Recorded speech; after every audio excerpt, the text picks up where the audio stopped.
The PSG rebuild is happening, and I really feel there's an acceptance more than ever that Mbappé is leaving. I believe he's going to go to Real Madrid this transfer window. I sure hope he does. And seeing Dembélé coming, seeing Gonçalo Ramos coming, seeing a lot of reports on Colomwani that's not needed if you have Gonçalo Ramos, people. Like, there's an acceptance of Mbappé leaving. So, people, leave your thoughts about PSG in the comment section and like this video about PSG.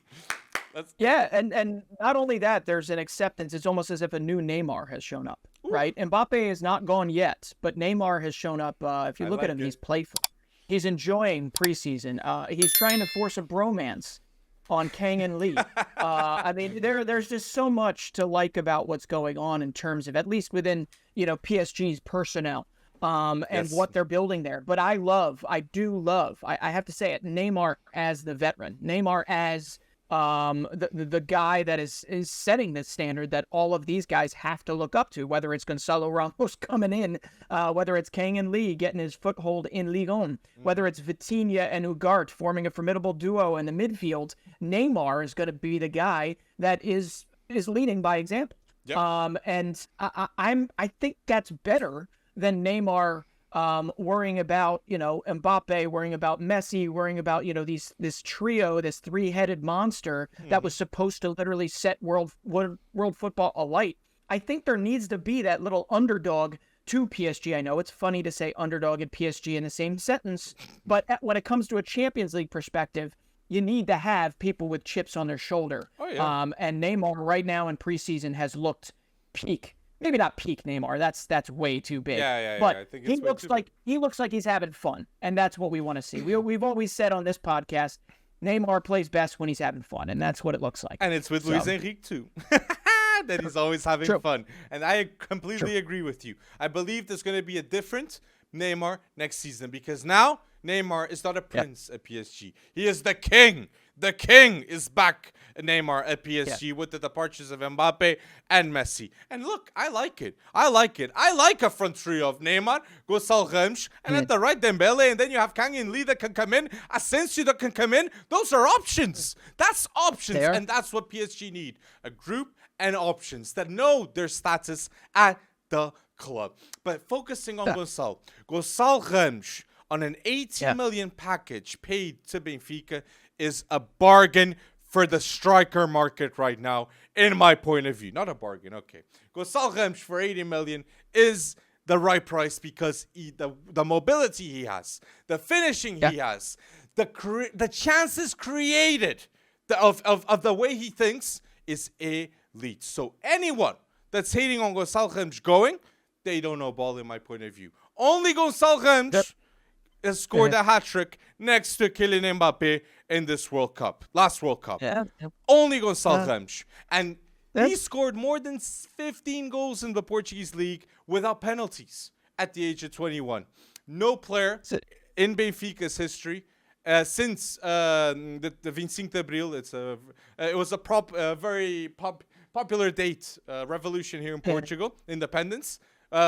Since then, no one has scored more goals in Benfica at the age of 21. So Gonçalo Ramos has a high status. So please, I really trust this kid. And PSG fans, this is what you needed. You needed a striker. And Gonçalo Ramos will accept that he needs to be that striker that PSG need to win a Champions League. And with Neymar that talks Portuguese too. With Ugarte that he knows from the past. Vitinha, Daniel Pereira, Marquinhos. I hope Marquinhos is happier. Gonçalo Ramos, he can do it. So trust the kid. Well, trust the kid. He can do it. For all those Ronaldo haters out there, come on, you got to get behind Gonçalo Ramos too. He was the man that benched Cristiano Ronaldo. I'm kidding. I know. How can you hate it? Apparently half the planet does, because if you're a Messi fan, you have to hate Ronaldo, which, no, that's not true. You don't have to at all. Make a choice to like both, right? Make a choice to like both. All right. But let's be honest here. The PSG, I mean, what has kind of remained the same, even though there's been some back and forth. We don't know at PSG if Marquinhos is actually on his way out. But the real bread and butter here, and what's going to keep them probably out of hot water in the group stages in Champions League and making sure they get through, is this defense. And this defense has not changed too much. In fact, it's gotten better if Marquinhos stays. It's gotten deeper if Marquinhos stays because across that back line, you've got obviously Donnarumma in goal. You've got Nuno Mendes on the left, and you've got Skriniar, Marquinhos, or Jimenez. Two of the three. I'm sorry, and you've got Hakimi on the right. And Lucas Hernandez. And Lucas, I'm sorry. What did I say? I said Jose Maria Jimenez. Said, Lucas Hernandez. I apologize. So you have Donnarumma, Nuno Mendes, Lucas Hernandez, Skriniar, Marquinhos, Kimpembe, and at the right, you have another elite option, which is Hakimi. Yeah, Hakimi. Oh, I mean, this great option. is a defense that is capable.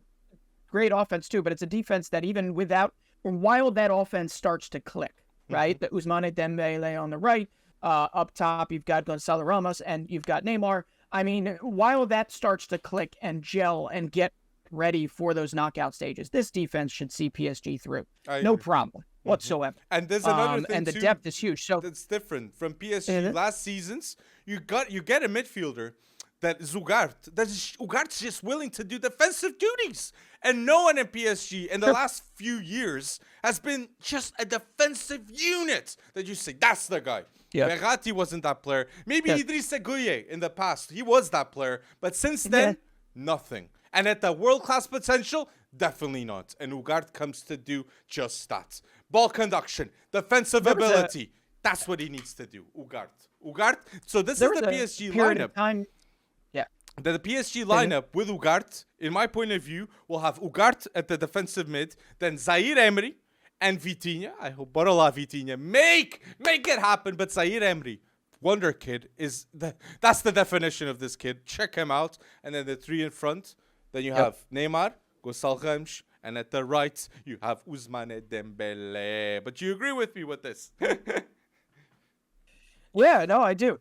I do agree with you. I'd like to see some other PSG kids get their chance, but they're selling them off like hotcakes. That's for sure. Bitshiabu on his way to RB Leipzig was a pretty highly rated center back. But yeah, if you're signing the players you're signing for the depth that you have, this is a PSG that is made for the next year or two. It might not be a run for this year, but we've said it before. This is a sneaky team, and I don't think there's anybody in Ligue 1 right now with the moves that they have made to fortify after Messi's exit, after Mbappe's this drama that's continuing.